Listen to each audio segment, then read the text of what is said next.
dream.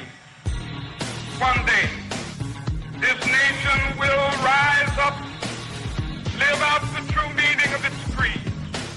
We hold these truths to be self-evident, that all men are created equal. Black Man Thinkin. Freedom is never more than one generation away from extinction. We didn't pass it on to our children in the bloodstream. The only way they can inherit the freedom we have known is if we fight for it, protect it, defend it, and then hand it to them with the well-taught lessons of how they in their lifetime must do the same. Black Man Thinkin. Anytime you throw your weight behind a political party that controls 2/3 of the government, and that party can't keep the promise that it made to you during election time, and you're dumb enough to walk around continuing to identify yourself with that party, you're not only a chump, but you're a traitor to your race. Black Man Thinkin. If we lose freedom here, there's no place to escape to. This is the last stand on earth.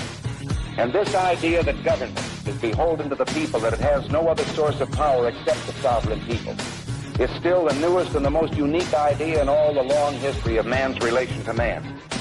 Whether we believe in our capacity for self-government or whether we abandon the American Revolution and confess that a little intellectual elite in a far distant capital can plan our lives for us better than we can plan them ourselves.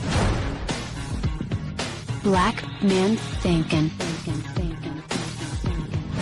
In this present crisis, government is not the solution to our problem. Government is the problem. Black Man Thinkin. Stanley Levy, Black Man Thinkin, here on the dominant force in Internet conservatism, TalkAmericaRadio.us. Also WDDQ, Talk 92.1 FM in Valdosta, Georgia, WJHC, 107.5 North Florida Talk Radio, FreedomInAmericaRadio.com, and WLBB News Talk AM 1330 and FM 106.3 in Carrollton, Georgia. Happy to be with you. Let's talk about Democratic America, Dem America as I call it. It really stands for three things, and I'm going to go through them in rough order in this first hour of the show.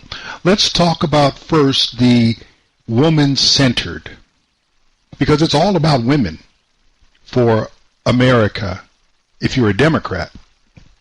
Let's talk about things like the Me Too movement. The Me Too movement is something that is a cancer that is being spread by progressive females, going so far as having Democrat senators like Hirono of Hawaii saying men should just be quiet and listen to women, and we must believe women even when they lie through their teeth, as they did.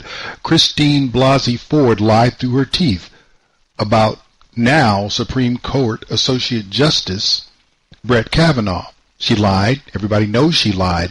But people like Hirono and others said because a woman said that she did something, even though no one could confirm anything that she said, well, she must be believed. And somebody who had already been investigated by the FBI on 6 different occasions, and there was never any indication that he had done any harm to any woman, he should be derailed from sitting on the Supreme Court because a lying female said so. And even lying females are to be believed. That's what Me Too is all about. Believe the lying female. That's what happens when you have a woman-centered political agenda. Lies matter. What else is going on? We now have 5 females in the race for president. I'm pretty sure they're all. Well, there's 5 on the Democrat side. I don't know that there are any women contesting for the nomination on the Trump side, on the Republican side, because President Trump's doing a good job as president. There's no reason to challenge that if you want to keep the White House in control by the Republican Party. So let's get this straight. So we have 5 women. I believe all of them are senators, except for Tulsi Gabbard. So there's Gabbard, who's a congresswoman from Hawaii. There's Warren. There's Gillibrand. There's Klobuchar. There's, a couple of others. Klobuchar. I just said Klobuchar. Kamala Harris, and one other. So I have 5 women running for president. What's their message? What is their message? See, this is the interesting thing to me when you say that women are the answer to everything. If the women are the answer to everything, what is their message? What is their solution? What is their policy prescription? The only thing I've heard is that we should get rid of cars, get rid of cows, and give money to people. I don't know how in the world that makes the United States of America a better country. You are worried about vehicles, and you're worried about flatulence from cows. And then you want to guarantee everybody an income, even if they are unwilling to work. I don't worry about the folks who are unable to work. You want to give money to people who are unwilling to work. And it doesn't just stop there. You want free college. You want Medicare for all. You want all this money to be paid by, I wonder who it's coming from, to people who don't make money, who aren't earning money, who won't pay their own way. And this is somehow supposed to be something better, and that is part of having a woman-centered agenda. All men are bad, and all taxpayers need to fund everybody who's not willing to do anything for themselves. That's a woman-centered agenda. And of course they feel justified in this because now we have the highest number of women serving in Congress in history. 127 women total in Congress, 102 in the House, 89 of those are Democrat. 25 in the Senate, 17 of those are Democrat. So of the 127 women in Congress, 106 of them are Democrat. Here's the problem with that. Perhaps you haven't noticed that since 2008, since the 2008 general election that gave us the nightmare called Barack Hussein Obama, the American electorate has been steadily distancing itself from the Democrat Party. The Democrat Party had 28 governorships at the beginning of 2009. They have less than 20 today.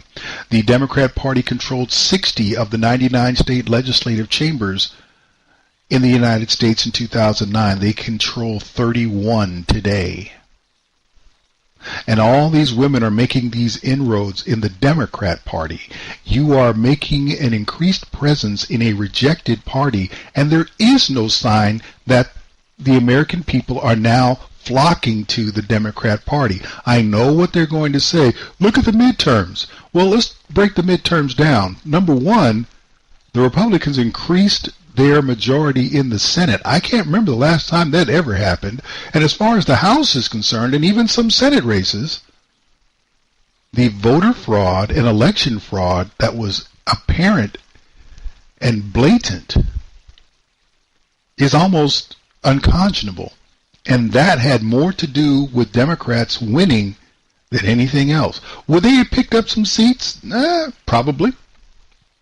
But without what was going on in Florida, in West Palm Beach County, in Broward County, what was going on in Orange County in California, what was going on in Montana, you can go down the list of all the states in which there were questionable, at best, election results. And all of those, with the exception of one in North Carolina, favored the Democrats. And their message, they didn't have an economic message. They still don't have an economic message. And now we have, as a result of this, we have an openly anti-Semitic woman in Congress who was married to her brother at one time. We have Alexandria Ocasio-Cortez, who's an open socialist and one whose grasp of the facts leaves something to be desired, or and leaves almost nothing to the imagination. The woman is not bright. The woman is not accurate. The woman knows not. She's the one pushing this New Deal that even climate scientist types and those who are all into global warming say this is silly. But it's a woman. She's putting it forward. So here is this thing for me. What is it that a woman-centered America actually has to offer? Now, let me back up a little bit because of the being woman-centered and all these women running for president. Let's not forget that they tried that in 2016. Remember the I'm With Her campaign with Hillary Clinton. Hillary Clinton's entire message was it's time to vote for a woman. That was her message. She did not have a message. She didn't have an economic prescription. She did not have anything to deal with the issues with immigration. She had nothing to say on that. She had nothing to say about trade. She had nothing to say about joblessness. She had nothing to say about a struggling economy that hadn't seen 3% growth in more than a decade. She had nothing. I'm a woman. The Helen Reddy campaign, I am woman, hear me roar. So now, if more is good, one woman was good, now you have 5. So you can fail 5 times as hard. Because as bad as Hillary was, the 5 who are running for president on the Democrat side now are even worse candidates. They're nobodies. They know nothing. They have nothing. They don't know what they're doing. At least Hillary had a resume. These women have nothing except a lack of a Y chromosome. They have no ideas that are going to better America. But they are banking on the fact that all women, because they are women, should vote for a woman whenever a woman is on the ballot. Back in October, a young lady who used to work for Senator Rick Santorum took issue with that and wrote an op-ed. And I think it was back in October 2017. She appeared on Fox News Channel to explain her position. It's a common talking point among feminists claiming to support women unless, of course, you voted for President Trump. Listen. When I see women doing that, I think, why are they publicly disrespecting themselves? Why are they opening the door to have someone say that about them in their workplace? There's just no evidence that he has an understanding of what women's lives are like today.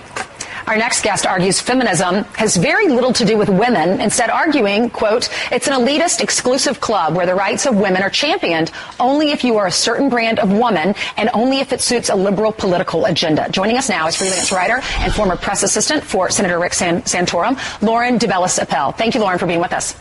Good morning, Ainsley. Good morning. So I read your op-ed, but for the folks at home that didn't read it, what is your message?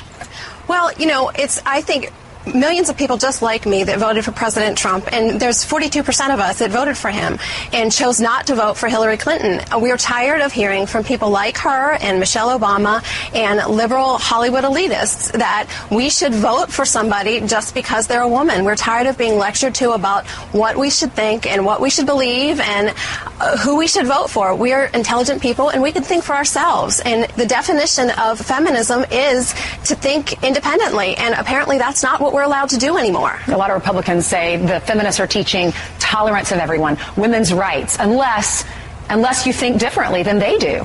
You agree with that? Correctly. It's correct. You're allowed to you're not allowed to think differently than they do. Mm-hmm. And if you do, you're shamed and you're ostracized by them and by the Hollywood elitists that think like them. And we don't want to be lectured to anymore. People were really they were so upset with Hillary, as you remember, when she said the deplorables, calling all the people who support Donald Trump deplorable. She lost a lot of votes because of that. She is in that soundbite that we played at the beginning, at the top of this interview. She said if you voted for President Trump, you're disrespecting yourself. Do you take offense to that? You're disrespecting yourself if you're a Trump supporter. I absolutely take offense to that. You know, again, like I said, we're a large group of people. There are 42% of us that voted for President Trump.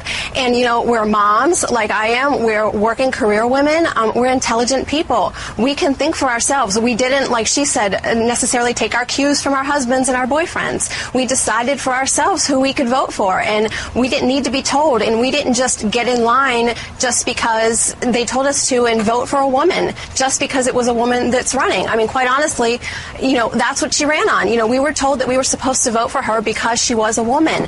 And, you know, voting for someone just because all they bring to the table is their gender is honestly the dumbest thing I've ever heard of. So what is your message to feminists this morning? it's, I think we need to be more inclusive. I think that we need to support each other no matter what our views are, and I think that we need to stop lecturing each other.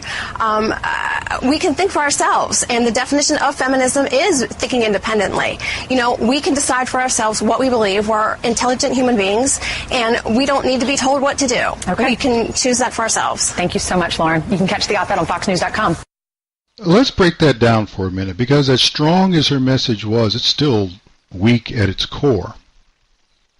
Women do not want to totally denounce the misandry that is at the core of progressive feminism.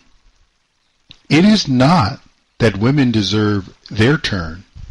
It is that men need to be replaced.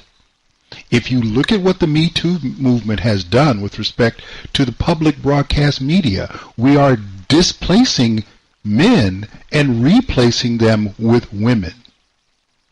Not that the women are any better. They're not better reporters. They're not better fact checkers. They don't read the news any better than the guys they replaced, but they happen not to have a Y chromosome, and that's it. The Me Too movement, any woman can come out at any time and say anything against any man, and that man must now take a step back. It's happened in New York politics. I think the Attorney General, the former Attorney General, had to step aside because some woman said something. Not that she could prove it. Not that anybody could prove it. Not that he even did anything. But a woman said something, and that's all that mattered. Let me say this for the umpteenth time.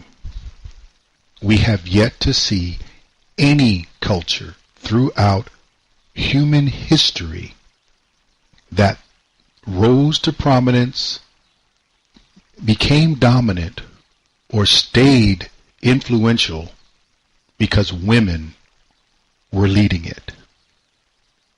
That is not a statement against women. That is simply a statement of fact. You don't have that culture. Not in reality. Maybe in a comic book. Maybe somebody can pull out a Captain Marvel comic and run with that. Maybe somebody can resurrect Wonder Woman. All that is fantasy.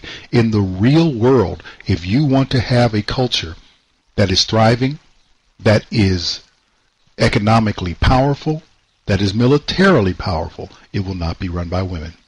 If you want to maintain that society for the benefit of all who are in it, male and female, adults and children, it will not be run by women. It will require strong support from women, but it will not be led by them. Progressive feminists want to disrupt the United States. They're not looking to better the U.S., they're looking to take it down. Because they know that this will take it down. Women are not going to do a better job running the country than men do. They're not. And the differences that they bring, I'm sorry, do I need somebody to come in and say, well, we need to give space to destroy for folks who want to riot? That's your idea of leadership? We want to take somebody who gets 16 felony indictments against them and say, well, we're not going to press charges? That's the type of leadership you need? That's what women will do for you. That's what they are doing. Woman-centered leadership is not what any country needs, and particularly not the greatest country in the history of the world, the United States. The Democrats need to come up with an approach that centers on American interest, not gender identity. Stanley, Levy, Black Man Thinking. We'll be back right after this.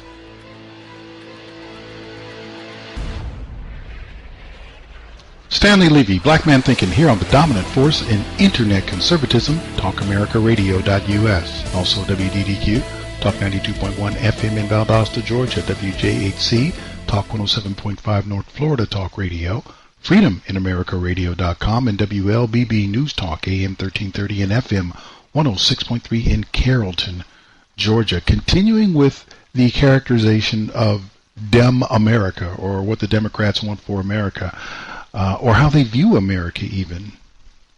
let's talk about how they are an electorate-denouncing bunch. They really don't like the way the electorate thinks. They don't. And this is not just something that's come up in the last 10, 15, 20 years. This has been this way for a while. You got to go all the way back to the silent majority. For example, with Richard Nixon. Richard Nixon talked about the silent majority. For those who were alive at the time or those who have read the history and have some knowledge thereof, you may recall that all the demonstrations and chaos that were going on in the 1960s, a lot of it associated with the Vietnam War, would have you think the American society was coming apart at the seams. You had the war demonstrations, you had civil rights, you had all these things coming together, almost a perfect political storm, and you were about to see upheaval on a level that would make progressives just happy and proud. But Richard Nixon called out a silent majority. Progressives are always loud and normally wrong. Remember that. That silent majority carried him to re-election. It actually carried him to his first election as well, because he was running against Hubert Humphrey, who's a nice guy, clueless. And then he was running against McGovern. I think it was Edmund McGovern, I believe, who was even more clueless. And you put all these progressives who are always very loud and very long up against the American people who don't like to say much, but they also don't like to be led by people who are loud and wrong. And then the Nixon silent majority morphed into the Reagan Revolution, which morphed into the George W. Bush Brigade, which is now the Trump train. This has been going on for a minute, and progressives have never liked it. They don't understand it. They think there's something wrong with people who do not agree with them when they walk into the privacy of a polling booth. Bringing it up to now, their problem with the Trump train, Trump didn't win, he cheated. He colluded with the Russians. Well, that lie's been blown up.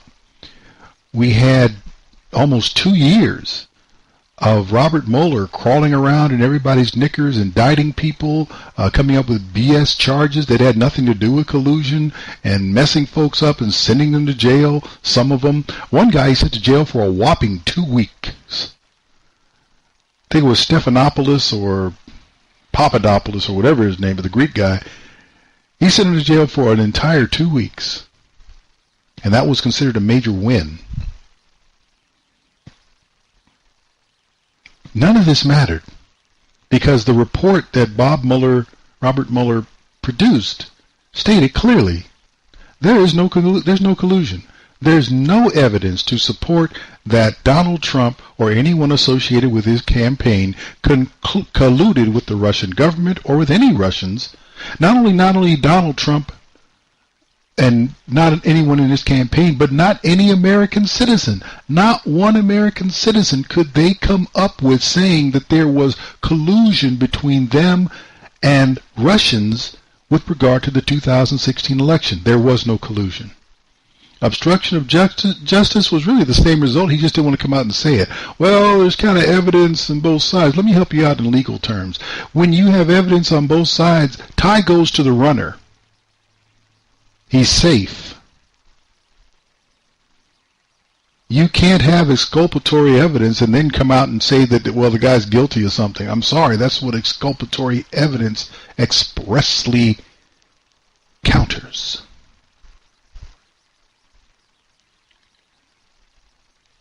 But they're going on about this the Mueller report, now that Attorney General Barr is involved, and he read the report and he issued a summary, and everyone went crazy when the summary said nothing more than what the report said. And then, of course, they come attacking Attorney General Barr. It's interesting. Back on the 1st of May, Robert Barr showed up at a Senate hearing, And he had an interesting interaction with Senator Richard Blumenthal, who's nobody's tower of virtue, accuracy, or integrity. But you have to hear this to believe where the Democrats and the progressives are right now in pursuing this false narrative of Trump colluding with Russia.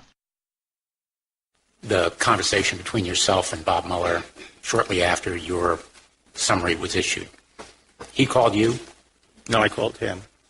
What prompted you to call him? The letter. Your letter? Or his letter? His letter. His letter. So you called him. Yeah. And how long did the conversation last? I don't know, maybe 10, 15 minutes. There were multiple witnesses in the room. It was on the speakerphone. Who was in the room? Among others, the Deputy Attorney General was in the room. Anyone else? Several other people who had been working on the project. Members of your staff? Yes, and the deputy staff.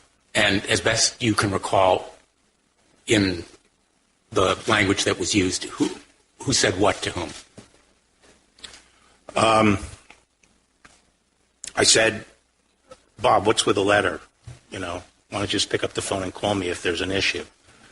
And he said that they were concerned about the way the media was playing this and felt that it was important to get out the summaries, which they felt would put their work in proper context and avoid some of the confusion that was emerging. And I asked him if he felt that my letter was misleading or inaccurate, and he said no, that the press, he felt that the press coverage was, and it was, and that a more complete picture of his thoughts and the context and so forth would deal with that.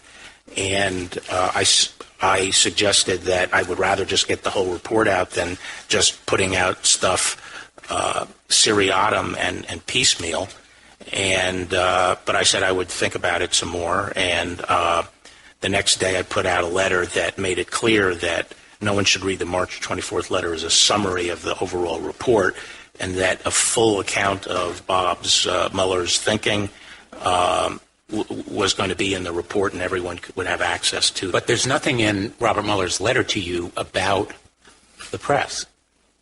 His complaint to you is about your characterization of the report, correct? Well, the letter speaks for itself. It does. And in fact, in response to your question, why not just pick up the phone? This letter was an extraordinary act. A career prosecutor rebuking the Attorney General of the United States, memorializing in writing, right? I know of no other instance of that happening. Do you? Well, I don't consider Bob at this stage a career prosecutor. He's had a career as a prosecutor. Well, he's a very eminent prosecutor. He was the head of the FBI for 12 years. He's a career He's had a law enforcement career, yeah. professional. Right. Yep. I know of no other instance of... But he was also a political appointee, and he was a political appointee with me at the Department of Justice. The letter's a bit snitty, and I think it was probably written by one of his staff people. Did you make a memorandum of your conversation? Huh? Did you make a memorandum? No, I didn't or make did a anyone memorandum. else? What? Did anyone, either you or anyone on your staff, memorialize your conversation with Robert Mueller? Yes. Who did that? There were notes taken of the call. May we have those notes? No. Why not? Why should you have them? I'll tell you, we got to end this, but I'm going to write a letter to Mr. Mueller, and I'm going to ask him, is there anything you said about that conversation he disagrees with? And if there is, he can come and tell us. Right. So the hearing is now over. And if I may Blumenthal, I promise you that if there's any, Mr. Mueller will have a chance to make sure that the conversation relayed by Attorney General Barr is accurate. And I'm going to give him a chance to correct anything you said that he finds misleading or inaccurate, and that will be it. Okay. Do you see how desperate we are? Well, what about the letters? What about guys? The only thing that matters is the report. The report says there's no collusion. Your whole thing for all this time. Why did Hillary lose? Hillary lost because Donald Trump colluded with the Russians. Okay, well, that's been blown up. So, what does the report say? The report says he didn't collude. Well, they're talking about it. What happened? You had a discussion with Robert Mueller? Yeah, I had a talk with Robert Mueller. Did somebody take notes of that conversation? Yeah, somebody did. Can we have those notes? No. Why not? Really? This is what you call grasping at straws. And the whole thing of them persisting with this has nothing to do with Donald Trump. It has nothing to do with Russia. It has everything to do with finding a way to vacate the decision of the American electorate that did not select someone as hideous a human being as Hillary Rodham Clinton. That's really it. So that Trump didn't cheat, well, that's where we are. And the narrative that he did has been exploded. That myth has been exploded. The idea that Trump is racist, sexist, misogynistic, anti-Islamophobic, homophobic, all that stuff that has never been true about Donald Trump. I'm not saying this because I'm a Donald Trump fan. I'm just saying it because I tend to read. Nobody has ever accused Donald Trump of any of this stuff, with the exception of this, the Central Park 5, that wasn't racism. What about housing discrimination? You think Donald Trump's the only New York landlord who ever got sued for housing discrimination when he was renting to low-rent people, low-income people? Why do you think he got out of that business? Donald Trump doesn't do rent to low-income people anymore. He just got out of the business. And there are still people being sued regularly in New York by the feds and by everybody else. They call them slum landlords, all this other stuff, because they don't want to rent to people who don't pay. And the people who don't pay, they don't have that much money to begin with. It costs money to keep properties up in New York, etc., etc. But you take those things off the table, which to me, I'm like, you guys making something out of nothing. There's nothing to indicate Donald Trump has ever been sexist, racist, homophobic, Islamophobic, none of that. Xenophobic, none of that. Until he ran for president, until he had the audacity to not run as a Democrat, until he had the even greater audacity to be the choice of the American people. And then he became every ist that you can imagine. It's crazy. But it's what we have. The idea that homosexual values are American values, Donald Trump is not anti-homosexual, but he is pro-American, and those values, guys, let me just say it. I'm going to make it very clear. Homosexuality is immoral. Homosexuality is wrong. So are a number of other things that American people choose to do.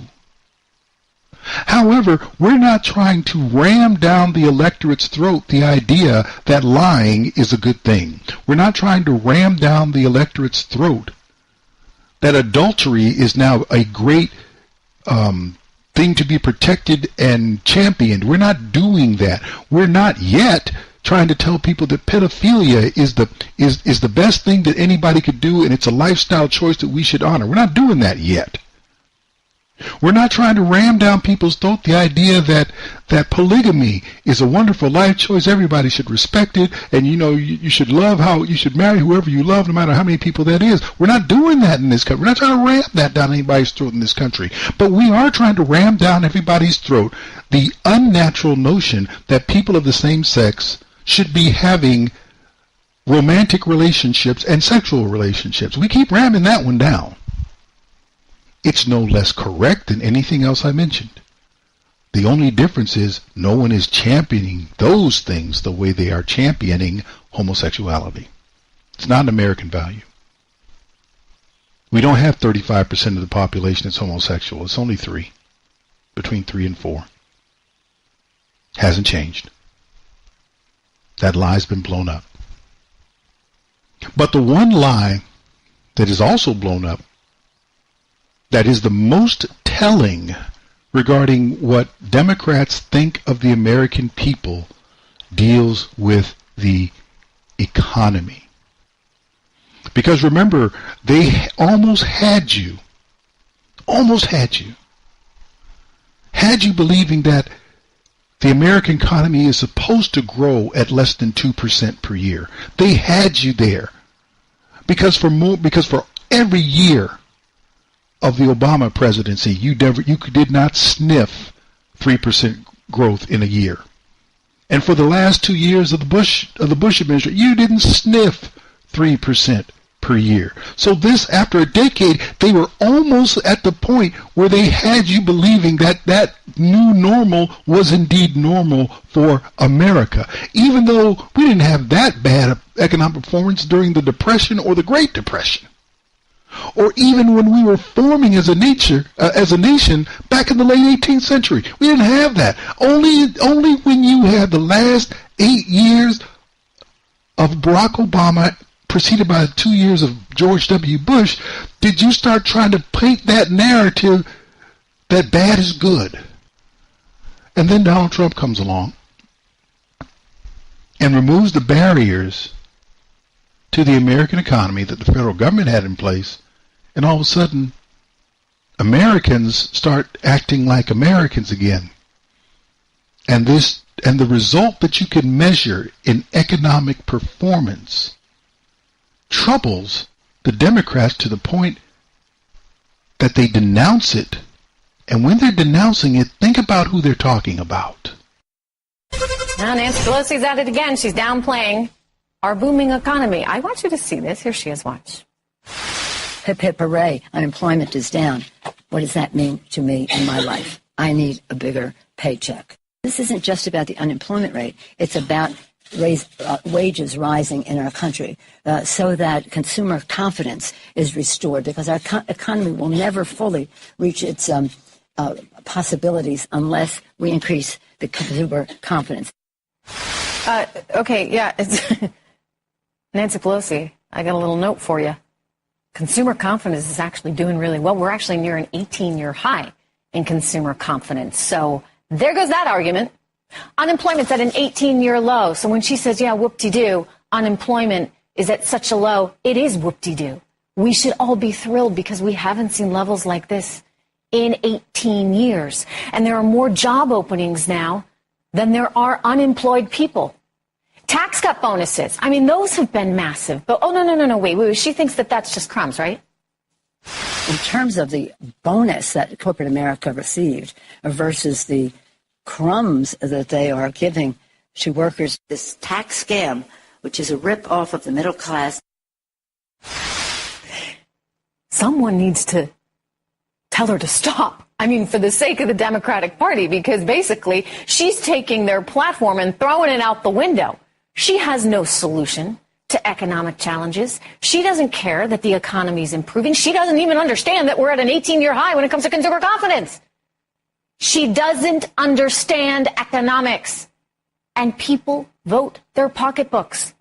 So again, I don't care what they do. But if I were a Democratic strategist, I'd know exactly what I'd want to do. I'd want to find new blood. I'd want to find people that understand economics. I want to find people that understand what it's like to have to pay the bills each week. I'd find those people, and I'd start having them talk about their vision for the economic future of America.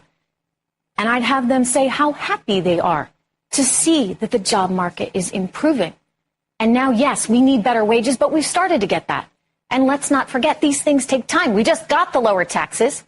Now we're seeing a pickup in GDP growth. We're seeing a better job market, and we're seeing consumer confidence at an 18-year high. Nancy Pelosi needs to go back to school and try Econ 101. How do you even begin with that? Whoop-de-doo?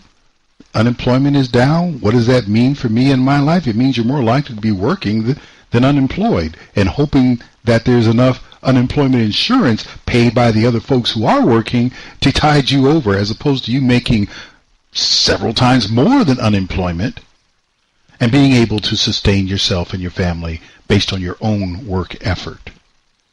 And she talked about consumer confidence. Yeah, remember, this is June of 2018 when this came out, so you didn't have the midterms yet. What you had was a booming economy or an improving economy with unemployment approaching 50-year lows. Back then she was talking about 18-year lows. Now we're at 50-year lows. And you were talking about more people or fewer people unemployed than there were job openings. So if you weren't working, it's because you didn't want a job, because there were jobs to be had. Well, they were terrible jobs. Guys, I hate to tell you this, but income keeps rising at a faster rate than employment. So the jobs are good. The jobs are good. The economy is good. Now you got to remember, these are the same people, Nancy Pelosi, Chuck Schumer, who had this thing back in 2017 after they got their butts kicked in the November 2016 election, and they had their quote-unquote better deal announcement. They came out with that in the summer of 2017, and that thing went over like a lead balloon, and they buried that sucker so fast you probably haven't heard of it again, but I dug some of it up. Congressional Democrats unveiled their new economic agenda called A Better Deal on Monday, and they seem to be taking a page from candidate Donald Trump. Too many families in America feel like the rules of the economy are rigged against them. They feel like they're getting a raw deal. We are here today to tell the people of Berryville and the working people of America, someone has your back. The corrupt special interests have stolen your jobs and shipped your wealth to other countries. They've betrayed the working class of this country. Tomorrow, the American working class will strike back. A Better Deal has 3 goals: to increase wages and create new jobs, to lower the cost of living, and to give working Americans the tools to succeed in the 21st century. We will restore opportunity by helping 10 million Americans get good-paying, full-time jobs. We will do that in part, by doubling our investment in workforce training and in apprenticeships. Senate Minority Leader Chuck Schumer said this new agenda was prompted in part by Democratic losses in 2014 and 2016, which led to some self-reflection by the party. The number one thing we did wrong is not present a strong, bold economic agenda to working Americans so that their hope for the future might return again. If A Better Deal sounds familiar, it may be because House Republicans launched their agenda for the future called A Better Way last year. This is not simply aimed at 2018. This is what we feel America needs. But they did unveil the plan in a Northern Virginia congressional district currently represented by a Republican. Democrats hope to turn it blue in 2018. House Minority Leader Nancy Pelosi said Democrats now plan to take their vision on the road. This is not just about telling them what we're advocating. It's about listening to their concerns and how we shape this and refine it as we go forward. Well, it's been shaped out of existence and refined into nothingness. We now have the Green New Deal, which is what the old Democrat Party used to do, and they put that on steroids. Let me tell you why this is so despicable. Because the American economy is the American electorate in action. That's what it is. For people to attack the American economy when it does well is the most personal attack on the integrity, the work ethic, the ambition of the American people that you can imagine. The government does not create the economy. The government just watches it and siphons money away from it. When they don't do that to the extent that they can, Americans tend to do very, very well. 5 times now in the history of the American electorate, in the history of America since the 16th Amendment that allowed Congress to tax incomes directly was ratified, questionably. Every time tax rates have been lowered, the American economy goes bananas. It launches. And the Trump tax cuts are no exception. They are out to denounce you. This has never been about Donald Trump. When Hillary Clinton didn't win, it wouldn't have mattered who she could have lost to Donald Duck. She could have lost to Bugs Bunny. It wouldn't have mattered. The fact is they knew that they didn't have you on the hook the way they thought they did. They thought they could follow up the first semi-black dude with the first woman, both of them being dyed-in-the-wool progressives who hate the American spirit, the American ethic, the American ideal, and that you would continue to go for the okie doke. When you woke out of your race guilt and went in a different direction, they don't know what to do, and they have no direction, and they still aren't sure what they're going to do, except rig elections. Stanley Levy, Black Man Thinkin'. We'll be back right after this.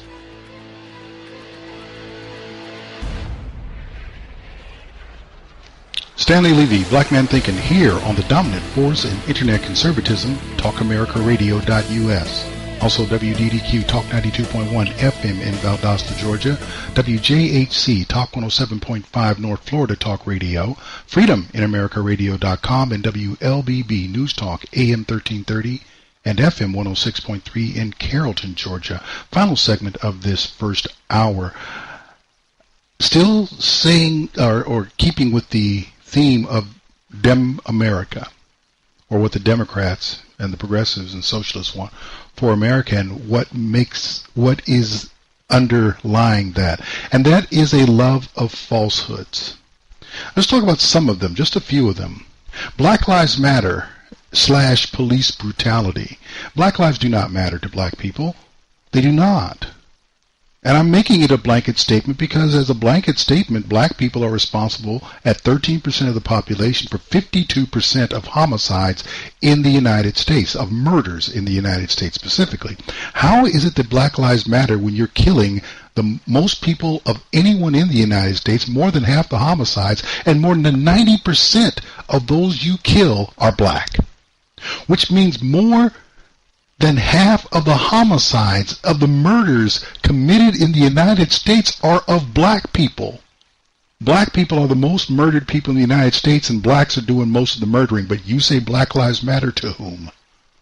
It's laughable. Police brutality. The cops they're hunting us.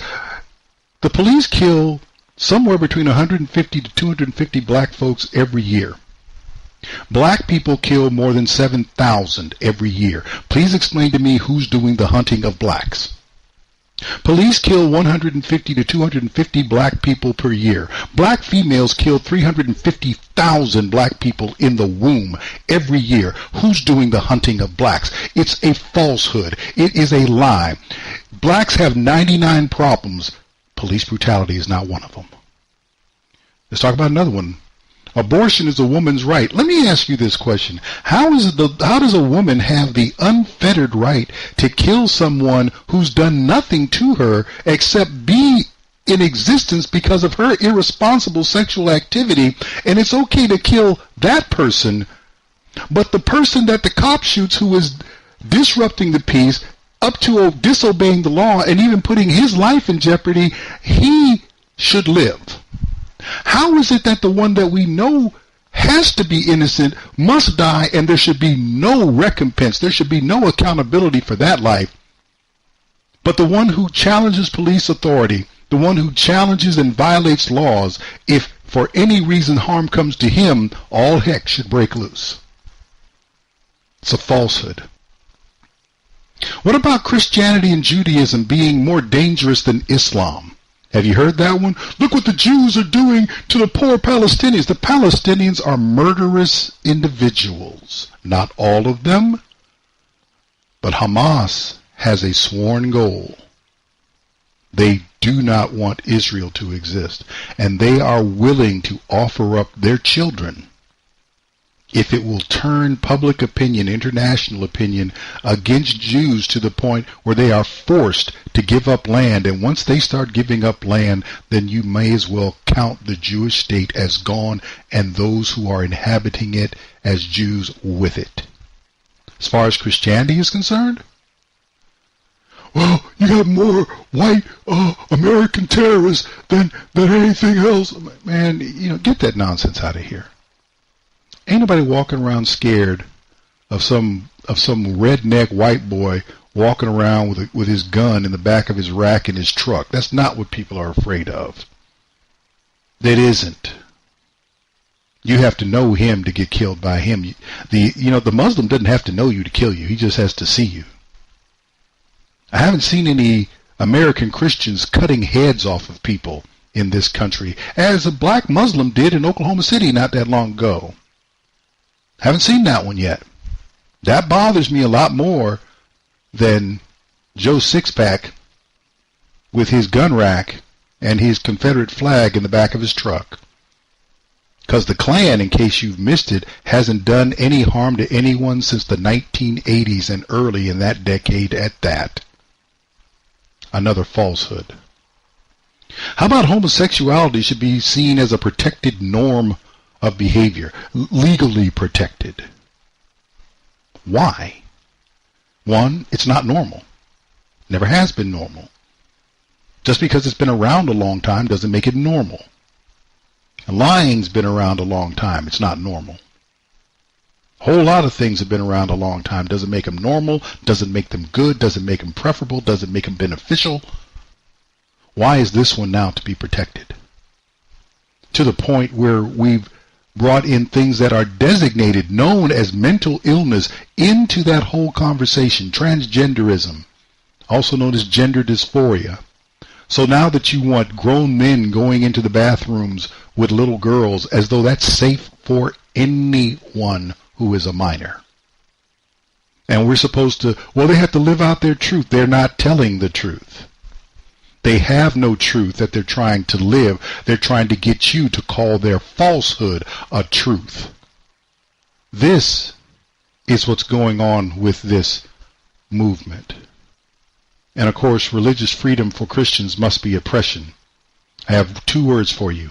Jack Phillips, a baker in Colorado who has twice beaten back that state that has tried to tell him he must violate his conscience in doing his artistic work in his business. He said no. He stood up.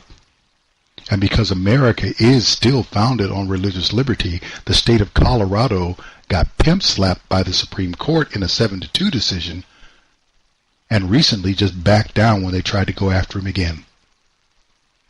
These falsehoods, these and others, are what put the Dem agenda together. They're anti-American. They love falsehoods. They denounce the electorate. They are trying to make this into a woman-centered country. Think of those three things together. Woman-centered, denouncing the electorate, and thriving on falsehood. That's what Democrats want America to be. That is how they are governing themselves and wish to govern you, and just simply hope that by the power of their positive personalities, if you believe that you should agree with them.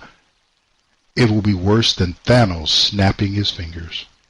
And with that, I'm going to turn this over to my good friend, Ron Edwards, and then we'll be back with hour 2 of Black Man Thinking. What one man meant for evil has been reversed and is becoming quite good. Hello, I'm Ron Edwards. On today's page from the Edwards Notebook, on April 12, 2019, Emmanuel Deshaun Aranda went to the Mall of America as he had many times before. He was filled with bitterness and hatred for non-Muslims, and because his advances toward female mall patrons were regularly rebuffed. Mr. Aranda sought to extract vengeance and inflict a non-Muslim family with extreme pain. So he grabbed a 5-year-old boy named Landon and tossed him over the balcony railing at the Mall of America. As he was falling 42 feet, Landon's mother raced to the boy, begging people to pray. Several did, as did many folks at the Living Word Christian Center in nearby Brooklyn Park, Minnesota. The boy underwent an MRI to determine his injuries. There was no brain damage, no spinal cord injury, no nerve damage, no internal injuries that were life-threatening. There were, however, a few broken bones. Young Landon is expected to make a full recovery, and I believe is going to fulfill the God-ordained destiny of his blessed young life. In Christ, I'm Ron Edwards. Let's meet on AmericaMatters.us Fridays at 4 p.m. Eastern, 1 p.m. Pacific, 6 p.m. Mountain on KYAH AM 540 Delta, Utah, and 12 a.m. Sunday on Talk America Radio Network. Sponsored by David E. Garrett Jewelers. I have a dream. One day, up, live out the true meaning of its creed. We hold these truths to be self-evident that all men are created equal. Black Man Thinkin. Freedom is never more than one generation away from extinction.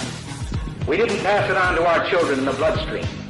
The only way they can inherit the freedom we have known is if we fight for it, protect it, defend it, and then hand it to them with the well-taught lessons of how they in their lifetime must do the same. Black Man Thinkin. Anytime you throw your weight behind a political party that controls 2/3 of the government, and that party can't keep the promise that it made to you during election time, and you're dumb enough to walk around continuing to identify yourself with that party, you're not only a chump, but you're a traitor to your race. Black Man Thinkin. If we lose freedom here, there's no place to escape to. This is the last stand on earth. And this idea that government is beholden to the people, that it has no other source of power except the sovereign people, is still the newest and the most unique idea in all the long history of man's relation to man. Whether we believe in our capacity for self-government or whether we abandon the American Revolution and confess that a little intellectual elite in a far distant capital can plan our lives for us better than we can plan them ourselves. Black Man Thinkin. In this present crisis, government is not the solution to our problem. Government is the problem. Black Man Thinkin.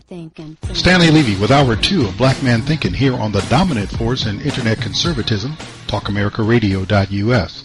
Also WDDQ, Talk 92.1 FM in Valdosta, Georgia, WJHC, Talk 107.5 North Florida Talk Radio, Freedom in AmericaRadio.com, and WLBB News Talk, AM 1330 and FM 106.3 in Carrollton, Georgia. Now, nothing speaks to the woman-centered agenda that exists within the Democrat Socialist Party, because that's where they're moving. They're moving to socialism. More than the abortion dilemma. And it's only a dilemma. It's a dilemma for America in particular, or generally, but it has become a dilemma for Democrats in particular. And that is because the abortion argument that they've been making since before the 1973 Roe v. Wade decision has been disintegrating. What do I mean when I say that? Well, Leela Grace Rose, tweeted last month, for this year in 2019, 250 pro-life bills have been introduced in various state legislatures throughout the U.S. 21 facilities have closed since January. 7 states have only 1 abortion facility left within their borders. 78% of U.S. abortion clinics have closed since 1991. And she closes with this statement: the abortion industry's days of profiting off of the deaths of children and pain of women are numbered. Let's leave off the last editorial comment. 78% have closed since 1991. Wow. Is this just a wild statement on the part of Leela Grace Rose? I don't think so. Here's why. Here's what the Christian Broadcasting Network had to say back in September of 2013 on this very subject. Abortion centers are closing their doors at an unprecedented rate in America. Baptist Press reports 44 closings so far this year, and some of the shutdowns have been of major clinics. For example, Virginia's leading abortion provider closed following new state regulations it was unable to meet. New laws are among the reasons cited for the upswing in closings, along with the growth in pro-life activity and a decline in abortions. Last year, 25 clinics shut down and 30 shut down in 2011. So this has been going on for a little while. That was 2013. In 2016, Bloomberg, which seems decidedly on the side of pro-abortion, put out this narrative talking about the same phenomena, the vanishing abortion clinics within the U.S. Since 2011, the number of abortion clinics that have shut their doors has skyrocketed. 162 abortion providers have either closed or stopped offering abortions. Just 21 have opened. Right now, there are 5 states where just one abortion clinic remains. So what's happened? Abortion opponents moved their battleground from the picket line to the State House, testing how far abortion rights could be limited without being overturned. And the Supreme Court provided one answer in June. So here's the situation. In 1973, the Supreme Court in its landmark Roe v. Wade case legalized abortion in all 50 states. Then, in 1992, the High Court laid the groundwork to undermine that ruling. It said states could pass restrictions that don't present a, quote, undue burden to women seeking an abortion. Since then, abortion opponents have been testing just what undue burden means, and they found that legislation with restrictions aimed at clinics have proved more potent than past measures aimed at patients, like blockading clinics or mandating waiting periods and parental notification. The state of Texas provides an excellent case study. It enacted a law forcing clinics to meet hospital-like surgical standards and required abortion doctors to have admitting privileges at local hospitals. That caused half of the state's clinics to shut down and threatened to close another 10 or so if the law had been fully implemented. But in a 5-3 ruling, the Supreme Court struck down that law, saying it imposed that undue burden we were talking about on a woman's constitutional right to an abortion. The ruling is likely to doom similar restrictions in other states. In fact, just 24 hours later, the High Court turned away appeals from Wisconsin and Mississippi to revive their doctor admitting privilege laws. Now here's the argument. So how do abortion clinic limits actually affect women? Well, almost half the 6.7 million pregnancies each year are unintended, and almost half of those end in abortion. One study concluded that if 31 states outlawed abortion tomorrow, the vast majority of women would still travel to states where it remained legal. However, the impact on women who can't or won't travel could result in a 15% drop in abortions nationally. There's also evidence that diminishing access results in more women resorting to dangerous and illegal means to avert motherhood. 2 things strike me about that particular report.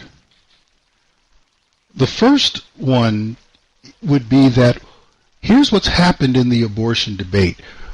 People went away from simply praying, not saying they ever stopped praying that abortion, boycotting or protesting in front of clinics, but they went to work doing the exact same thing to oppose abortion that abortion proponents had done to get it, quote-unquote, legalized. They went to the legislature. They went to the courts. And they have rolled it back to the point where more than 3/4 of abortion clinics have closed. Since 3/4 of the ones that were open since 1991, they're closed. And 7 states have only one place in the state where you can go to get a legal abortion. That tells you more than anything else you can put out there that the majority of Americans are not down with the idea that innocent people should be killed while they are in the defenseless position of being in the womb. Wow. LifeNews.com put out a report back in January of 2017 that stayed with that narrative. It said 76%, different from 78, but you're still more than 3/4 of the abortion clinics that were operating in 1991 have closed. In 1991, there were 2,176 surgical abortion facilities in the U.S. In 2017, when this report came out, there were 517. From more than 2,000 to just over 500. That tells you where America is with regard to a woman's quote-unquote right to choose. And let me say this, there's no opposition to a woman's right to choose, because here we bring up the second part the second point in that clip that I find most interesting. They said half of all pregnancies, U.S. pregnancies, are unintended, and half of those end in abortion. How do you have an unintended pregnancy in this day and age when you have all the contraception in the world, all this other? How does that happen? See, people are starting to recognize, in my opinion, that an unintended pregnancy is simply someone, and in this case some woman, being irresponsible. And I don't want to hear the man's got an equal. The man does not have an equal part. He doesn't. Because it is the woman who fought for all these rights to have this sexual revolution where she should be able to have sex with absent consequences, which means she takes on the responsibility for preventing the consequences. That's what the pill was all about. The consequence of pregnancy, now it's 100% in the woman's hands. All she has to do is pop her pill. There are any number of ways for a woman to avoid pregnancy while still having sex. When you choose not to, and you fought for and gained the right to have all these options to prevent pregnancy, and you do not, that's not anyone else's fault. There are two ways for you to avoid pregnancy. One is to not have sex at all if you're a woman, and the other is to use any of the myriad of methods to prevent pregnancy. Well, what about what about him? Nothing's changed for him. He's not the one who asked for all these changes. You asked, you received. So if anything happens, all these deaths, all this blood, all these babies are on your head. Period. So what do we make of where America is and bring this into the result of the 2016 general election?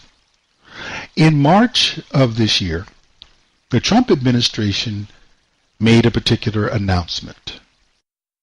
The Trump administration has awarded $1.7 million to a chain of pregnancy centers that don't offer contraceptives or abortions. The Department of Health and Human Services announced Friday this year's recipients of Title X Family Planning Service grants. Earlier this month, the administration enacted a new rule that would cut federal funding to facilities that perform or refer patients for abortions. It would also require clinics receiving funding be completely separate, physically and financially, from facilities that are linked to abortion services, and it would shift some funding toward faith-based organizations. The Obria Group, a California-based nonprofit, said Friday it will receive $5.1 million over the course of 3 years in Title X family planning funding. Obria Group's founder and CEO said, with this grant, the administration has opened up a new avenue of healthcare choices for low-income and underserved women and their families in California. Many women want the opportunity to visit a professional, comprehensive healthcare facility, not an abortion clinic, for their healthcare needs. Today, HHS gave women that choice. Meanwhile, Planned Parenthood said in a statement Friday that the administration cut funding from 4 of its affiliates. The Trump administration's rule is expected to go into effect in more than a month.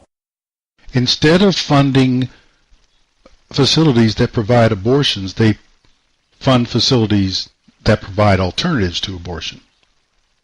That's what the American people want. Am I going to say that's what they primarily voted for in 2016? No. But Donald Trump made it very clear that he was not in favor of abortion during that campaign. And he won. The last candidate who was as outspoken, let me back away from that. There has not been a candidate who during the election campaign was as outspoken against abortion since the 1973 ruling. No one has been as anti-abortion during his campaign as Donald Trump. Not Ronald Reagan. Ronald Reagan was considered a very strong anti-abortion individual, and perhaps he was, but he didn't do the things that Donald Trump did. He hasn't done the thing Donald Trump has done. Interesting. Nevertheless, that's not causing the moderation of the strange position of those on the left. They've lost more than 3/4 of all clinics. The laws across the country in many states are becoming increasingly restrictive, and other restrictions are being placed to the point where, as I said, 7 states in these United States have only 1 legal abortion clinic in them. Because that's the way the people in the state want it. If they didn't want it that way, they could be like the other 43 states. And some of those are heading toward very few abortion clinics as well. But among the strange arguments, the pro-abortion people claim that religious people are on their side, and you had this coming up recently, I think it was last year in 2018, regarding people blessing abortion clinics. Pastors bless abortion facility. Hey, I'm Missy Stone with Students for Life, and this is your Pro-Life Gen News. A late-term abortion facility run by Leroy Carhart was recently blessed by several Christian ministers and a rabbi. They claimed that abortion is a religious thing to accept and that the Supreme Court made the right religious decision in Roe v. Wade. The clergy prayed for the abortion facility workers, such as the nurses and the abortionists, saying they were living out their religious mission by helping with abortions.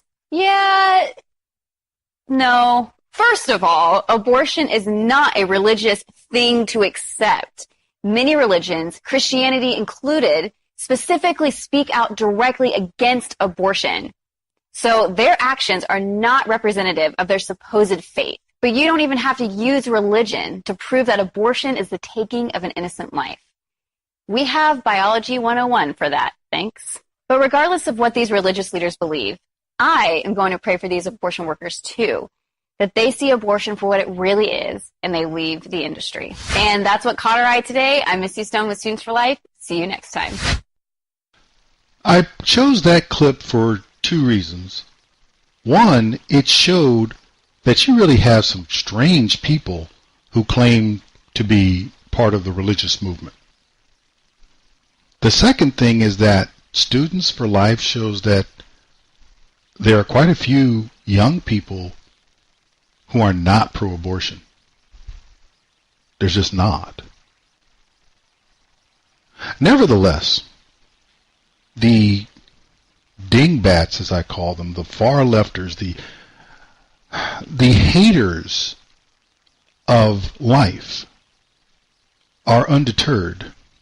Newsweek posted an article back on the 2nd of May where an Alabama representative was criticized for his comments he made while opposing a bill which could criminalize or would criminalize nearly all abortions in the state of Alabama. Democrat John Rogers, who is a black Democrat, what I call a Negro, KNEE-GROW Democrat, was voicing his disapproval to a GOP-controlled House of Representatives bill about making it a felony for a woman to have an abortion unless her health is at risk. That's it. If your health is at risk, we're cool. Unless your health is at risk, we don't kill children in Alabama. That's all they're saying. Be a Class C felony for a doctor to attempt to perform an abortion where there is no health risk to the woman. So we're going after. You may remember where Donald Trump said during the campaign there needs to be some consequence, and he included that for women. Well, Alabama must have heard him. House Bill 314 passed 74-3, with many Democrats refusing to take part in the vote in protest. That's not the thing that caught your eye. Here is what Democrat Negro John Rogers had to say in voicing his opposition to the bill. All I'm saying to you, it ought to be a woman's choice. I'm not about to be as a male tell a woman what to do with her body. She has a right to make that decision herself. To rape or incest. Some kids are unwanted. So you kill them now and kill them later. You bring them in the world unwanted, unloved. Then you send them to the electric chair. So you kill them now and kill them later. But the bottom line is that I think we should be making this decision.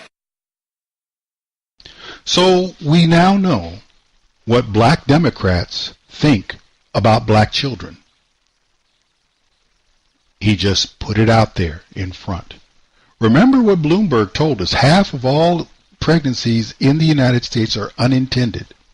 And half of those pregnancies end up in abortion.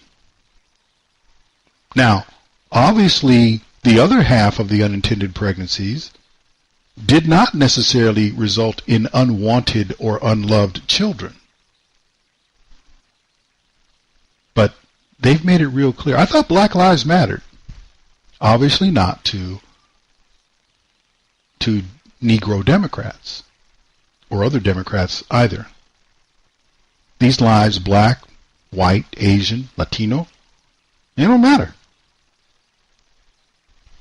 But the simple truth of the matter is they are losing the argument. They have been losing the argument for the better part of 3 decades. 76 to 78% of abortion clinics that were operating in 1991 are no longer operating.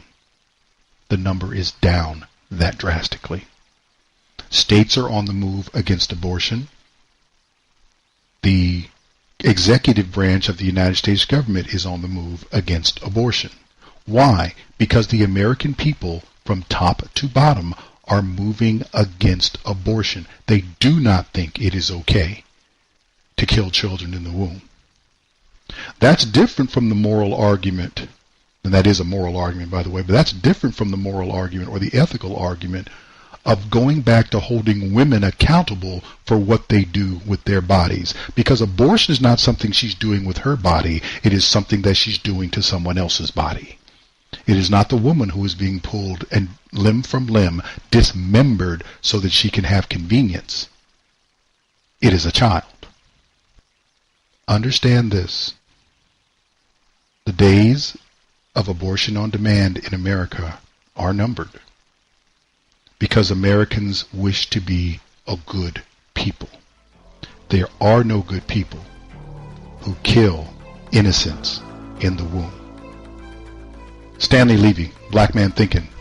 We'll be back right after this.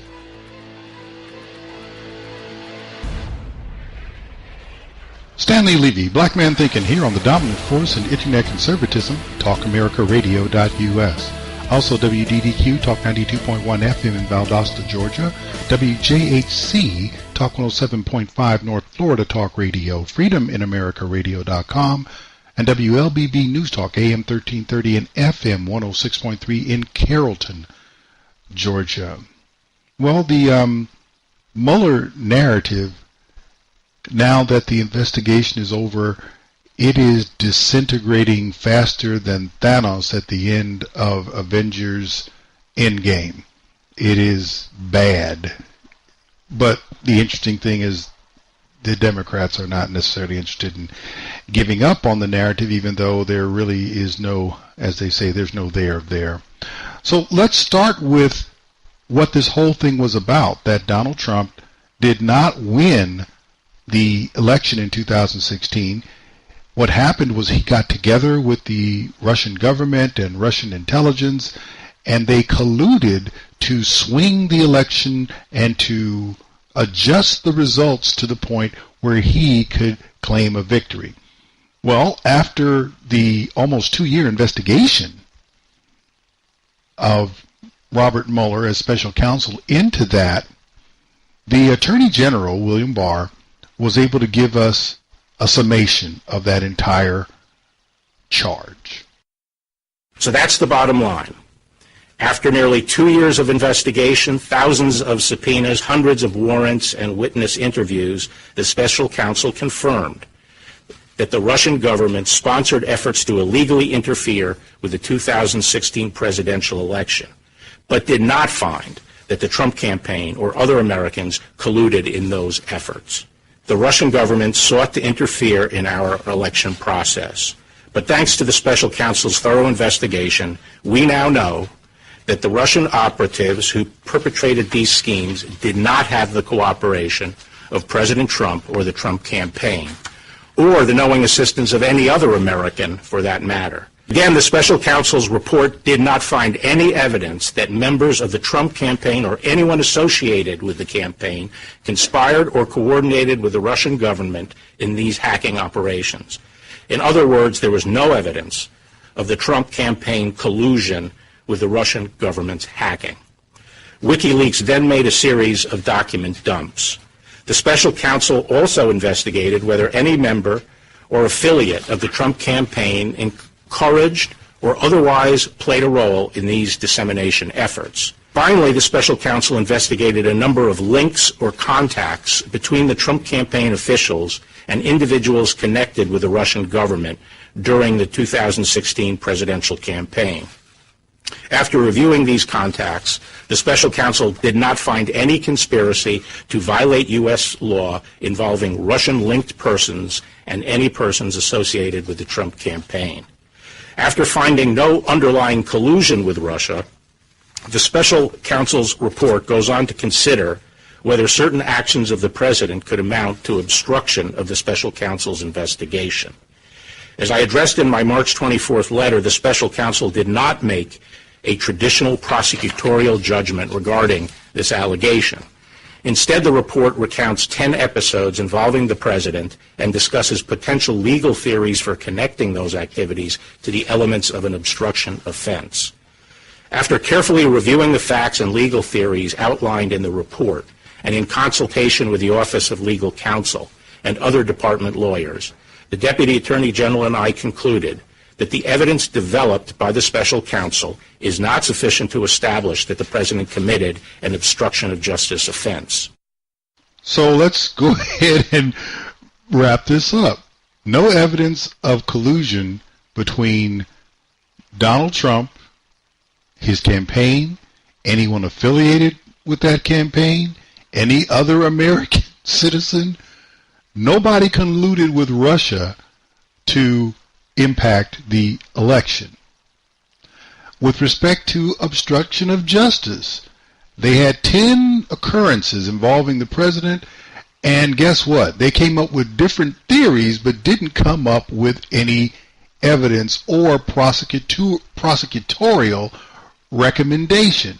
They punted, and as a result, the Attorney General and the Deputy Attorney General looked at it and said, if you guys can't even make a recommendation, I got nothing to work with here. You guys looked at all the evidence and couldn't come to a conclusion. You want me to bail you out? Nope. Tie goes to the runner. You say there's evidence on both sides. Sounds like reasonable doubt to me. We're done. That's what it was. But so let's dig into that other thing just a little bit more, shall we? How is it that you spend 22 months looking at something and can't make a decision? MSNBC, no friend of Donald Trump's, looked at this result. They came out with this report back on the 25th of March with Velshi and Rule, and they took a very interesting tack with this, particularly since it's MSNBC. Democrats and Republicans are waking up to a brand new political reality after Robert Mueller and his team spent nearly 2 years digging through the evidence, issuing more than 2,800 subpoenas, executing nearly 500 search warrants, and interviewing approximately 500 witnesses. The results are in. And take a look at the headlines from the Washington Post to the New York Post. They're what the president wanted. The very real caveats, notably the controversy and questions arising from the special counsel punting on obstruction, are this morning adding fuel to calls for the Mueller report to be released in its entirety. We don't even know right now how long that report is. As of this morning, it is still under wraps, but we have Attorney General's 4-page summary sent to Congress on Sunday, just about 48 hours after Barr first received Mueller's findings. On the issue of collusion, Barr says the special counsel did not find that the Trump campaign or anyone associated with it conspired or coordinated with the Russian government in these efforts, despite multiple offers from Russian-affiliated individuals to assist the Trump campaign. But, as we said, the issue of obstruction isn't quite so cut and dry. In the end, Mr. Mueller opted not to draw a conclusion, instead setting out evidence on both sides of that question. Barr's letter says, quote, the special counsel states that while this report does not conclude that the president committed a crime, it also does not exonerate him. Instead, Mueller left it to the Attorney General to decide the issue of obstruction, and in the space of the past 2 days, he did. In the letter, Barr says, quote, Deputy Attorney General Rod Rosenstein and I have concluded that the evidence is not sufficient to establish that the president committed an obstruction of justice offense. Well, that's raised some eyebrows, to say the least, among Democrats, because remember, Barr wrote that unsolicited memo last year arguing that the obstruction issue should never have been investigated in the first place.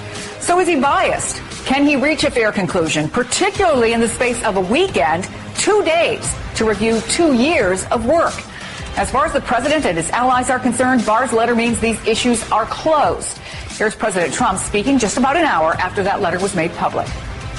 It was just announced there was no collusion with Russia, the most ridiculous thing I've ever heard. There was no collusion with Russia. There was no obstruction, and none whatsoever. And it was a complete and total exoneration. So now attention turns to the report itself. Democrats are already calling for it to be released in full, some calling for Bill Barr and Robert Mueller to testify. In his letter, Barr suggested there's more information coming, but said he'll work with the Justice Department to see what can and cannot be released. Barr says, quote, as soon as that process is complete, I will be in a position to move forward expeditiously in determining what can be released in light of applicable law, regulations, and departmental policies. This is funny to me. It really is. So let me break this down for you. 22 months of investigations, 2,800 subpoenas, 500 search warrants executed, and more than 500 witnesses interviewed. After all that, we're not even talking about the money that was spent. You couldn't find any evidence of collusion between the Russian government and a single American citizen, let alone the Trump campaign. Nobody in America had anything to do with Russia's efforts to tamper with the 2016 general election. You found zilch, nada, bupkis, nothing. On the question of obstruction of justice, you got so much infighting between those who hated Donald Trump and those who hated Donald Trump a little bit less that you couldn't even come to a unanimous conclusion among yourselves, and therefore made no recommendation with regard to obstruction of justice.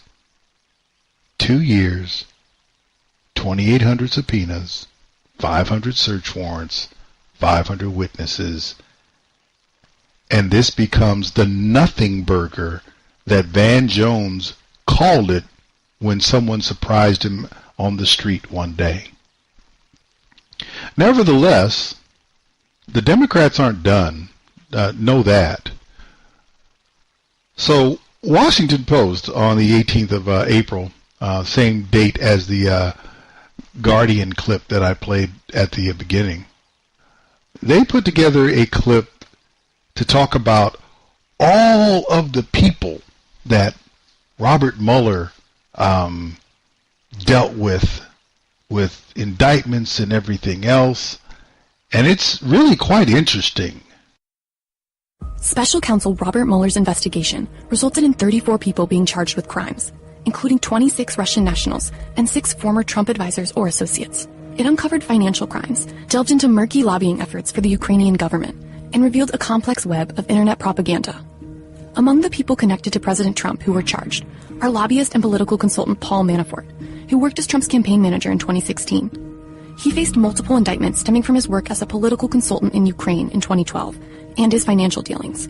The indictments included charges of conspiracy against the United States, conspiracy to launder money, working as an unregistered foreign agent, making false statements, tax evasion, and bank fraud. Manafort was convicted of 8 tax and bank fraud charges in August 2018, and then pleaded guilty to conspiring to defraud the United States and to obstruct justice in a separate case in September 2018. The guilty plea was part of a deal that the judge later ruled that he breached.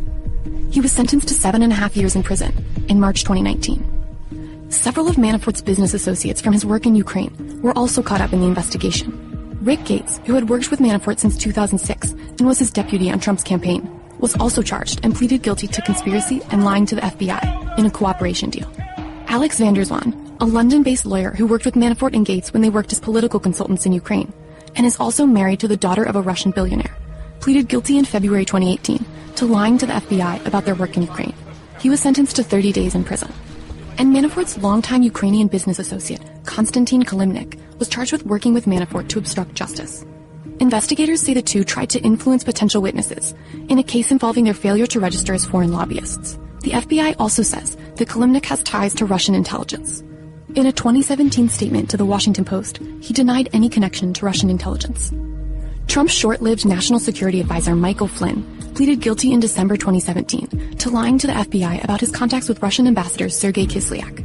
Mueller recommended that he serve little to no jail time for his substantial assistance to the investigation. George Papadopoulos, who was a foreign policy advisor to the Trump campaign, pleaded guilty in October 2018 to lying to the FBI about his interactions with Russians who said they had damaging information on Hillary Clinton.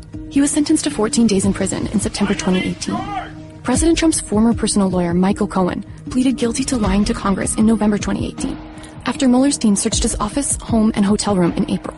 He also pleaded guilty in a separate case in the Southern District of New York to 8 charges that included campaign finance violations, tax violations, and lying to a bank. He was sentenced in December 2018 to 3 years in prison. And longtime Republican operative Roger Stone, who has informally advised Trump over the years and was briefly an advisor to his campaign in 2015, was indicted and arrested in January 2019 on charges including lying, obstruction, and witness tampering. Mueller's team of prosecutors charged 13 Russian individuals and 3 entities in February 2018 for a long-running online scheme to criminally interfere with the 2016 election through a troll farm that carried out a divisive propaganda campaign on U.S. citizens. And Richard Pinedo, a California businessman, pleaded guilty in the same month to identity fraud for creating hundreds of bank accounts with stolen identities and selling them to unidentified offshore users that may have been connected to the troll farm. He was sentenced in October 2018 to 6 months in prison and 6 months of home confinement. They also charged a group of 12 Russian military intelligence officers in July 2018 for hacking Democrats' computers and stealing and publishing their data. Mueller also sent a number of referrals to other prosecutors, including ones that resulted in charges against Gregory Craig for making false statements. He served in the Obama administration as White House counsel and then worked at the same law firm as Manafort. His referral also spurred on the Southern District of New York's charges of financial crimes against Cohen. So while Mueller's investigation is shuttered, threads of it are continuing, whether in ongoing sentencing or continuing investigations in other jurisdictions. Let's break that one down. They made it sound so terrible. It's so terrible. 34 people had charges. 26 of them were Russian. Do you think they're ever going to see trial? Think about that. 34 people. 26 of them were Russians. 26. You had 6 people associated with Trump, and the 2 most famous fish, whether or not they were or the 3 biggest fish, you had, let's talk about Manafort, let's talk about Papadopoulos, and we'll talk about General Flynn. So Paul Manafort, you took him down, guy's in his 70s, you sent him to jail, and he may end up spending the rest of his natural life there. Who knows? Papadopoulos got 2 weeks. They tried to make it sound worse, but say it was 14 days. Dude spent 2 weeks in a federal... 2 weeks. Michael Flynn, who was the prize, this is it, this is the proof, he did it, and you recommend no jail time for him? Oh, by the way, all these 34 people who were charged, none of the people who were charged that were not Russians were charged with anything involving collusion. No conspiracy, nothing like that at all. Financial crimes, tax crimes, no collusion, nothing to do with the election. You would think that when all this goes boom and the mushroom cloud forms, that, you know, this big nothing has just blown up in your face, you would think that the Democrats would take that, seize upon that, to determine that, man, you know, we got to go in a different direction. Here's the problem. They don't have a different direction. The alternative to turning off the Mueller narrative is to acknowledge that the American people made the right choice with Donald Trump, especially in light of how the country is responding, in particular the economy. We've gone through periods where we had more job openings than we had people looking for work in America. Never heard of that one before. And definitely never saw that during 8 years of Obama or at any time when Democrats ran the government or any part of the government. Unemployment at a 50-year low? You serious? Record low black and Hispanic unemployment? Wages rising faster than inflation, all this occurring simultaneously? Almost every time you get a report of anything economic, it beats expectations. Why? Because the economy doesn't have anything to do with the government. The economy has something to do with how the American people perform. It's all about you, not about the government. And that's what they don't want you to recognize. So we got to keep up with this BS Mueller narrative, because if you get it in your head that when the government gets out of your way, you are the ones who make America great, you are the ones that make this nation the envy of the world and a magnet for all the tired, the poor, and the huddled masses, then Democrats know if you get that in your mind, you may never, ever listen to their rhetoric again. And that's their fear. It's well-founded, by the way. It's a well-founded fear, but that's their fear. They have nothing positive for the American people. So they want you to believe something evil about leaders that they would not have you select. It's not about the leaders you select. It's about you doing the selecting. They don't want you to select certain people because they despise you. This really, I'm sorry, this isn't that hard to figure out, but somebody will have a problem with it. Stanley, Levy, Black Man Thinking. We'll be back right after this.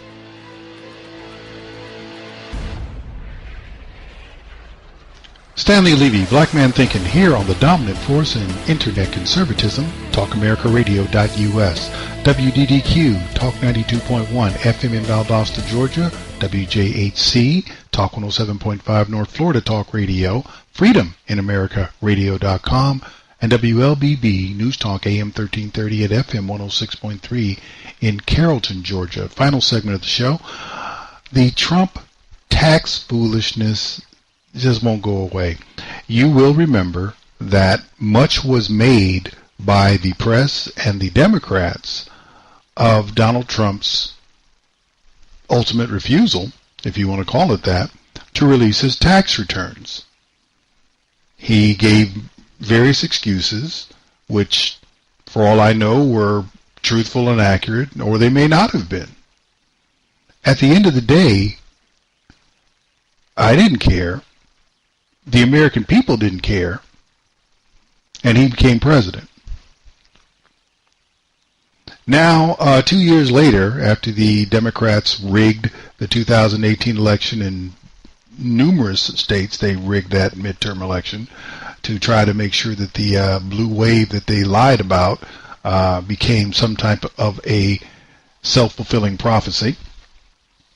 Now they are in the majority in the House, and they have determined that they are going to subpoena the president's taxes.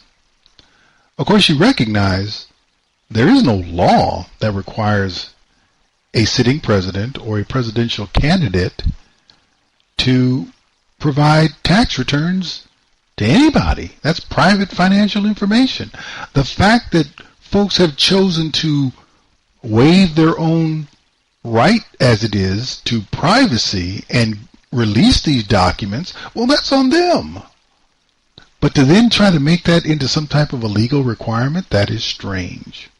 Nevertheless, that is what the Democrats intend to do. And back on the 19th of March, Treasury Secretary Steve Mnuchin responded to Democrats on the Hill about what he would do if they actually requested Donald Trump's taxes. Have you received any instruction or guidance of any kind about how to handle congressional requests for President Trump's tax returns, and if so, from whom? I have, because I've read this in the press. So first of all, I haven't received the request. If you have the request for me today, I'm happy to accept it. If not, if you decide in the future to deliver this, we will receive it. I can't speculate on the request until I see it.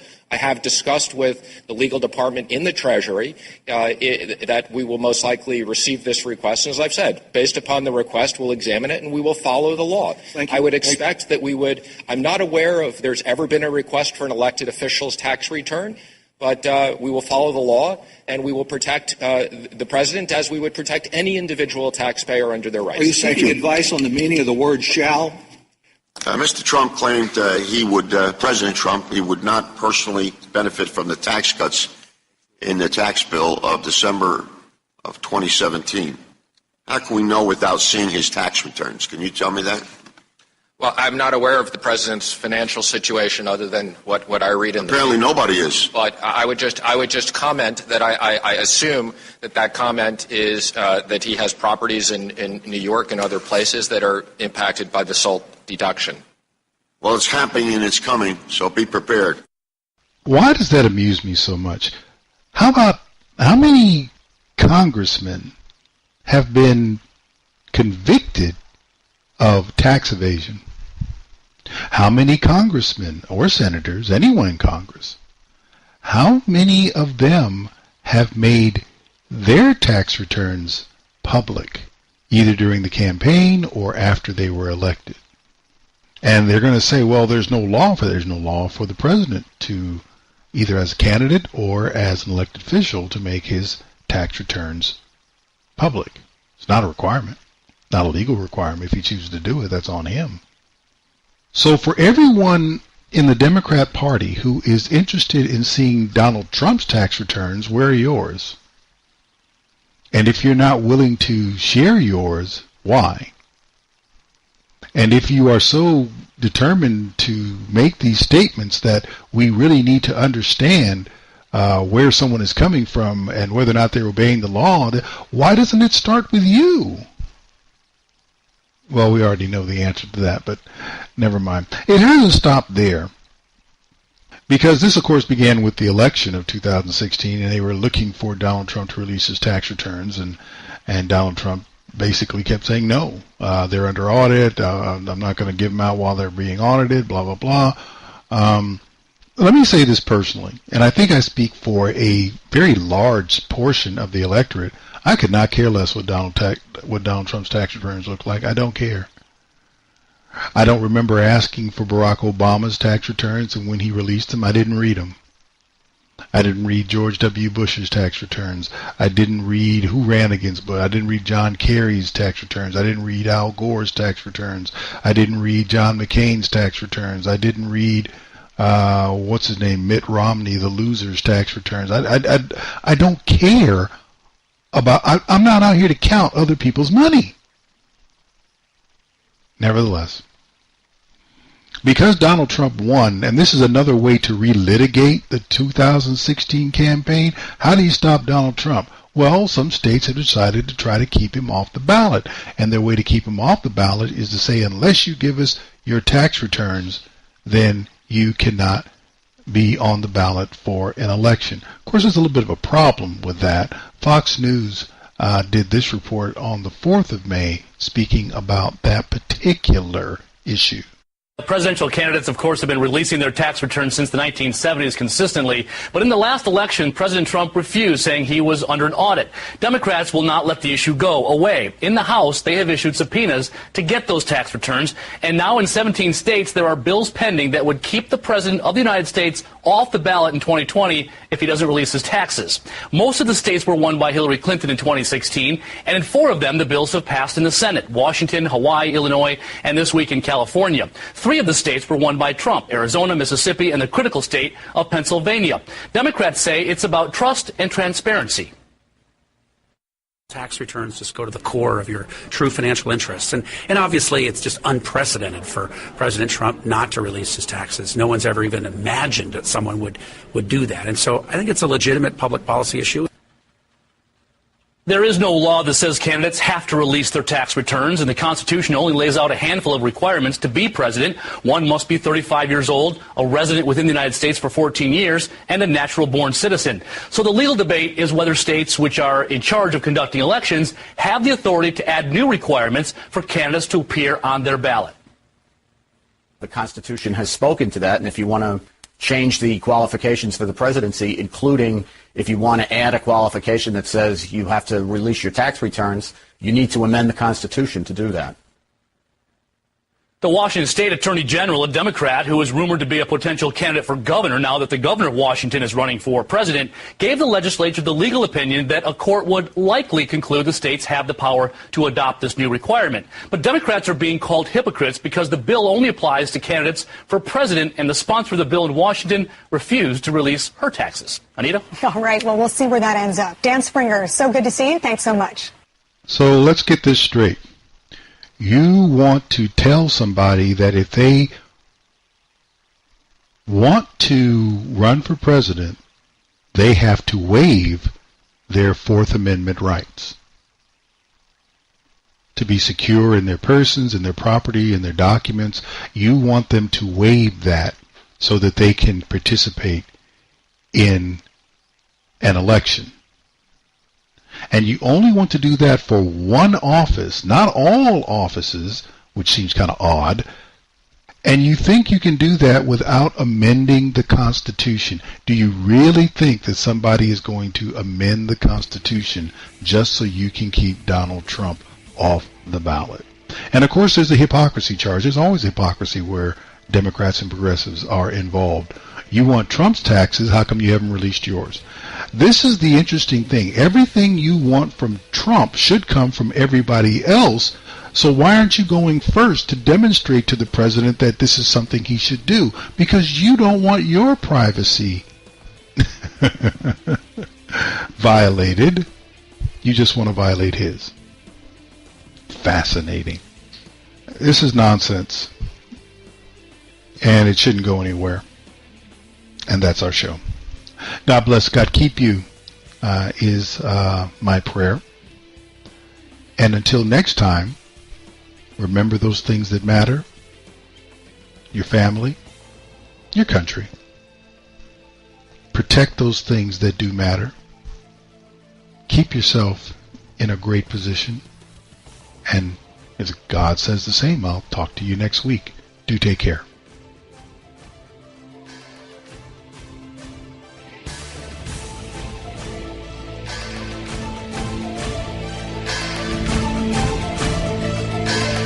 You've been listening to Black Man Thinkin' with your host, Stan Levy. Join Stan midnight to 2 a.m. That's late Monday night into early Tuesday morning. And find him on the web at Black Man Thinkin' without the G. That's blackmanthinkin.com.